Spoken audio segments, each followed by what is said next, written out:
On my first birthday, I was given a ulu tree, and you know, it's a cultural practice to give an ulu tree that can feed a child for the rest of its life.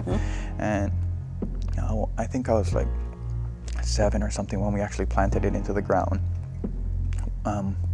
When I planted it, I had my umbilical cord, planted it underneath the ulu tree to kind of protect my piko. And you know, I felt like some sort of kinship to this plant, because now I felt like connected to this plant. And I still look at this ulu tree every morning when I'm washing dishes or drinking coffee. I feel like I have a relationship with this tree. And my dad took some of the plant leaves and created artwork from that ulu tree.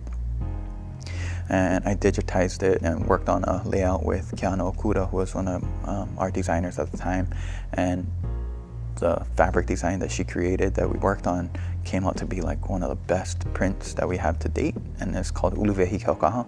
It's a Hawaiian practice to give a ulu tree, and it's a Hawaiian practice to plant your piko to protect it.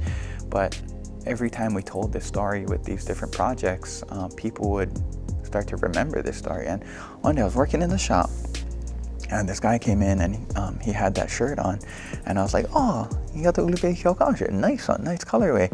And I was like, "So you heard the story behind this shirt?" And he was like, yeah, I heard the story. And he basically told me that, like, no, that was such a good story that I ended up taking my son's piko and planting it under an ulu tree that I gave to him too.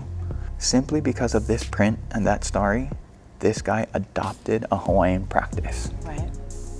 And that's when I realized that our designs are effective in that manner to have people be more Hawaiian if we can tell the story correctly. How does that translate to designing a room, designing the interior in Hawaii, or designing a hotel in a Hawaiian perspective? The understanding the strength or the power of sharing that story on a larger audience.